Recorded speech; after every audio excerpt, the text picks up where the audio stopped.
오송 참사에 대한 검찰 수사가 속도를 내면서 이범석 청주시장과 김영환 충북지사에 대한 중대재해처벌법 적용 여부가 관심을 모으고 있습니다. 경찰이 형사를 사칭한 남성에게 여성들의 개인정보를 유출한 사실이 뒤늦게 드러났습니다. 경찰서에서 근무하는 형사라는 말에 속아 넘어갔습니다. 충주시 남자조정팀에서 주장이 후배들을 구타해 경찰이 조사에 나섰습니다. 방에서 담배를 피웠다는 게 발단이었습니다. 청주시가 뒤늦게 흙탕물이 섞인 수돗물로 논란을 빚은 오송 일부 지역 상수도관 세척에 나섭니다. 청주시의 부실한 대처도 속속 드러나고 있습니다.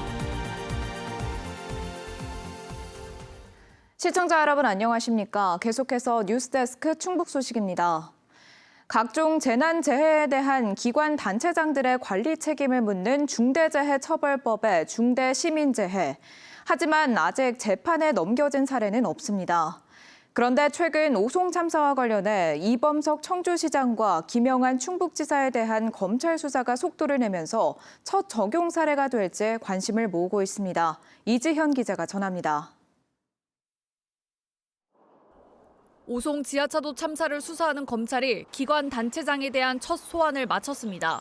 지난 3월 이상래 전 행복청장을 시작으로 이범석 청주시장에 이어 김영환 충북지사까지 피의자 신분으로 불러 조사를 진행했습니다.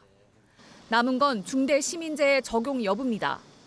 검찰은 여전히 수사와 관련해 별다른 입장을 밝히고 있지 않지만 기소에 부담을 느끼는 것으로 전해졌습니다. 중대재해처벌법이 시행된 지 2년이 지났지만 아직 적용 사례가 없어 기소한다면 첫 사례로 기록되기 때문입니다. 법률 해석도 갈립니다. 중대시민재해는 최고 책임자가 실질적으로 지배, 운영, 관리하는 시설의 설계, 설치, 관리상 결함을 소홀히 했을 때 적용할 수 있습니다.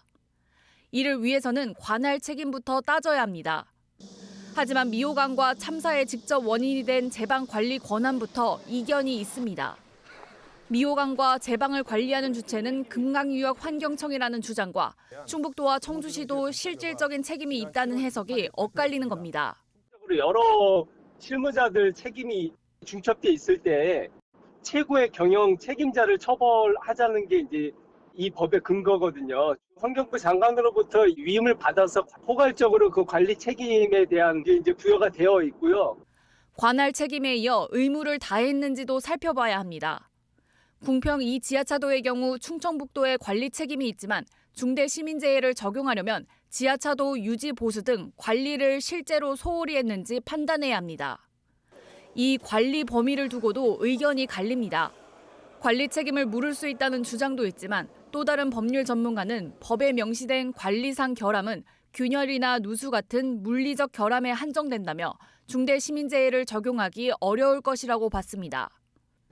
오송 참사와 관련된 수사가 마무리 단계에 접어들었다는 관측 속에 중대재해처벌법 적용 여부에 대한 검찰의 판단에 관심이 모아지고 있습니다. MBC 뉴스 이지연입니다. 경찰이 형사를 사칭한 남성에게 개인정보를 유출한 사실이 드러났습니다.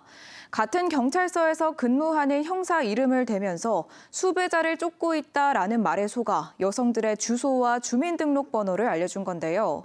경찰은 뒤늦게 피해자 보호 조치에 나섰지만 아직도 이 남성이 누구인지 파악조차 못하고 있습니다. 김은초 기자가 보도합니다. 모자와 마스크로 얼굴을 가린 남성이 공중전화 부스 안으로 들어갑니다. 수화기를 들고 번호를 눌러 어디론가 전화를 겁니다. 이 남성이 전화한 곳은 경찰서 지구대. 자신을 같은 경찰서 소속의 형사라고 밝힌 이 남성은 수배자를 쫓고 있다며 특정 이름을 가진 30대 초중반 여성들의 신원 조회를 요청했습니다. 평소 알고 있던 형사를 사칭한 데다 수사에 필요하다는 요청에 경찰관은 주소와 주민등록번호를 하나씩 불러줬습니다. 공중전화를 저렇게 오래 하나? 그래서 얼굴을 보려고 한번 가는데 이게 안 보이더라고요. 모자도 쓴 것 같고. 대화 도중 경찰이 수상한 낌새를 느끼고 신원 확인을 요구하자 이 남성은 곧바로 전화를 끊어버렸습니다. 하지만 이미 7명의 개인정보가 유출된 뒤였습니다. 게다가 이 남성 경찰에 전화한 게 처음도 아니었습니다. 남성이 전화를 걸었던 공중전화기입니다. 이곳에서 다른 지구대와 파출소 3곳에도 추가로 전화를 걸어 개인정보를 빼내려고 했습니다. 일주일 가까이 지났지만 경찰은 해당 남성이 누구인지조차 파악하지 못하고 있습니다. 경찰은 피해자들에게 개인정보 유출 사실을 알렸고 스토킹 등 후속 범죄 예방을 위해 거주지 주변 순찰을 강화하는 보호 조치에 나섰습니다. 또 해외 거주 중으로 확인된 피해자 한 명에 대해서는 경찰서 홈페이지를 통해 개인정보 유출 사실을 알리고 피해 구제에 나서기로 했습니다. 경찰은 이 남성을 쫓는 한편 개인정보를 유출한 지구대 직원에 대해 형사 입건과 징계 여부를 검토하고 있습니다. MBC 뉴스 김우초입니다. 오늘 새벽 3시 50분쯤 청주 남이면의 한 도로에서 20대 남성이 면허 취소 수치를 훌쩍 넘긴 만취 상태로 승용차를 몰다 중앙 분리대를 들이받았습니다. 이 사고로 운전자와 동승자 등 3명이 다쳤고 차량이 불에 타 소방서 추산 2,400만 원 상당의 재산 피해가 났습니다. 앞서 새벽 2시 10분쯤에는 음성군 맹동면에서 오토바이를 몰던 20대 남성이 도로 경계석과 가로수를 차례로 들이받고 그 자리에서 숨졌습니다. 또 충주시 용산동에서 20대 남성이 술을 마시고 차를 몰다 80대 보행자를 치어 숨지게 하는 등 사고가 잇따랐습니다. 스포츠 현장에서의 구타 등 폭력 행위는 사라져야 할 구태이자 악습이지만 좀처럼 없어지지 않고 있습니다. 지난 주말 충주시청 남자 조정팀에서도 선배가 후배를 때려 경찰이 조사에 나섰습니다. 이승준 기자가 보도합니다. 폭행이 일어난 것은 토요일인 지난달 27일 탕금호 조정 경기장에서 훈련을 마치고 숙소로 사용 중인 보트하우스에서 발생했습니다. 충주시청 남자 조정팀 주장인 30대 선수가 20대 초반의 선수 3명을 때렸습니다. 방에서 담배를 피웠다는 게 발단이었는데 평소 팀 분위기를 해친다는 이유도 있는 것으로 알려졌습니다. 뺨 때리고 넘어졌는데 밟고 걷어찼다고는 선수들은 그렇게 진술을 했어요. 가해자는 그 정도까지는 아닌 것처럼 얘기를 하는데 확한 건 저희도 알 수가 없고 이제 선수들 주장으로는 그렇거든요.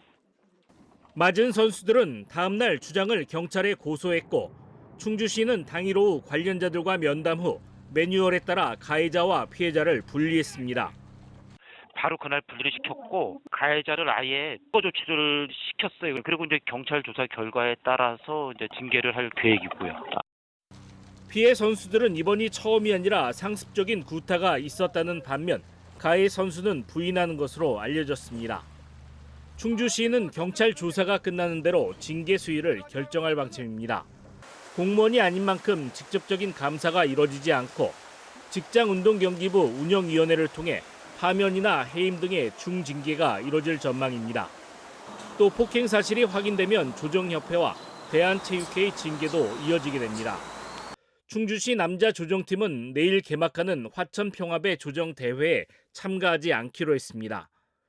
지자체 소속 직장운동경기부는 따로 생활하는 특성상 관리 감독의 어려움은 여전한 것으로 나타났습니다. 4년 전 충주시청 여자 조정팀 감독이 성추행 의혹으로 파면된 데 이어 선수 간 폭력으로 또 한 번의 불명예를 안게 됐습니다. MBC 뉴스 이승준입니다. 오는 9일부터 진천에서 열리는 제63회 충북도민체육대회 출정식이 열렸습니다. 이 자리에는 송기섭 진천군수와 김명식 진천군 체육회장, 자원봉사자 등이 참석해 17년 만에 진천에서 열리는 충북도민체전의 성공적 개최를 다짐했습니다. 충북 11개 시군 5천여 명의 선수단이 출전하는 충북도민체전은 내일 풋살, 족구 등 사전 경기를 시작으로 8일에는 성화봉송이 진행되며 본 대회는 9일부터 4일 동안 펼쳐집니다. 넉 달 새 2차례나 흙탕물을 쏟아낸 오송 이산단 상수도관에 대한 세척 작업이 이번 주부터 시작됩니다. 일부 주민들은 또 불편을 감수해야 하는데요. 청주시는 관 내부에서 발견된 토사를 근거로 관을 만든 산업단지공단을 상대로 소송을 예고했습니다. 정재영 기자입니다. 수도 꼭지에서 누런 흙탕물이 쏟아져 나옵니다. 지난달 중순 오송읍 이산단 6,800여 가구에 수돗물을 공급하는 상수도관을 거쳐 나온 물입니다. 일부 주민들은 이 물로 씻거나 밥을 해먹었고 식당은 영업을 포기해야 했습니다. 지난해에 이어 넉 달 만에 또 흙탕물이 공급되면서 누적된 피해 신고는 500건에 육박합니다. 산업단지 공단이 만들어 넘긴 상수도관 내부에 토사가 쌓여 있었기 때문이라는 게 청주시의 설명. 탁수가 재발한 거에 대해서는 저희들 무한 책임이죠. 원인은 사실은 이 공단 건설 공사하면서 상수도 공사까지 같이 했는데 그 공사가 제대로 안 됐기 때문에 그런 문제가 발생한 것 같고. 청주시는 긴급 예산 16억 원을 투입해 이번 주부터 이산단 전체 관로 31km에 대한 세척 작업에 나섭니다. 구조적으로 대체 관로를 통해 임시급수를 할 수 없는 봉산리 주택 상가 밀집 지역 먼저 이달 안에 마친 뒤 오는 8월까지 아파트 지역 등 나머지 구간 세척을 끝낼 계획입니다. 다만 관로 세척 과정에서 일부 지역엔 단수나 흙탕물 유입이 예상돼 주민들은 또 한 번 불편을 겪을 수 있습니다. 야간 작업을 통해서 주민들이 물 사용량이 적은 시간을 이용해서 세척 작업을 하도록 하겠습니다. 근데 출수 불량 또는 이제 일부분 단수가 있는데 좀 불편을 하시더라도 그 양해 부탁을 드리겠습니다. 이런 가운데 청주시가 이번 사태를 미리 막을 수 있었던 정황도 속속 확인되고 있습니다. 청주시는 3년 전 상수도관을 넘겨받을 때 수질 검사만 했을 뿐 관의 내부 상태를 제대로 살피지 않았고 또 1차 사고 2달 뒤인 지난 2월 관 내부의 토사를 발견하고도 조치를 미루는 바람에 2차 사고로 이어졌다는 비판이 나옵니다. 청주시의 안일한 행정이 또 수십억 원의 피해로 돌아왔습니다. 비용도 비용이지만 식수와 같은 중요한 문제에서 청주시는 시민들에게 또다시 신뢰를 했습니다. 청주시는 작업 예산이 부족해 추가 편성하느라 시간이 걸린 것이라며 관을 만들어 넘긴 산업단지 공단을 상대로 세척 비용과 시민 보상액 등 모든 손해에 대한 배상 청구 소송을 제기할 것이라고 밝혔습니다. 하지만 시에서 관리를 맡은 지 3년이 지난 데다 공단 측도 책임을 부인하고 있어 정확한 원인 규명까지는 진통이 예상됩니다. MBC 뉴스 정재영입니다. 청주 상당산성에서 단체로 불법 취사를 한 산악회에 과태료가 부과됩니다. 청주시는 산불 조심 기간인 지난달 24일 저녁 상당산성 쉼터에서 단체로 음주를 하고 버너 등을 이용해 고기와 라면을 요리해 먹은 산악회 대표에게 과태료 처분을 내릴 계획이라고 밝혔습니다. 또 해당 현장 근처에 취사 금지 현수막을 게시하고 산불 진화 인력을 통한 순찰도 강화할 계획입니다. 충북도청 직원들이 출퇴근용 친환경 공유 자전거를 무료로 이용할 수 있게 됐습니다. 충청북도는 카카오 모빌리티와 직원 전용 상품 제공에 대한 협약을 맺고 평일 직원 출퇴근과 근거리 출장 용도로 공유 자전거를 이용할 수 있게 됐습니다. 이용료는 일정 기간마다 충청북도가 후불 정산하며 청사 안에 전기 자전거 주차 구역도 설치할 예정입니다. 어린이날을 앞두고 충북도청 잔디광장에서 102회 어린이날 행사가 열렸습니다. 어린이 200여 명이 참가해 치어리딩과 마술쇼 공연, 각종 체험 행사 등을 즐겼고 어린이를 위해 다양한 사회 공헌 활동을 하는 기업에는 도지사 표창을 수여했습니다. 행사에 참석한 김영한 충북지사는 꿈을 크게 꾸고 씩씩하게 나아가면 빛나는 미래가 열릴 것이라는 메시지를 어린이들에게 전달했습니다. 가정의 달 5월을 맞아 청주 곳곳에서 다채로운 행사가 펼쳐집니다. 어린이날 연휴인 4일과 5일 청주 문화제조창과 동부창고에서는 신나는 어린이날 행사와 새활용 놀이터, 흥미로운 예술 시간이 진행되고 청주시 한국공예관에서는 오픈마켓, 국악 뮤지컬 등이 펼쳐집니다.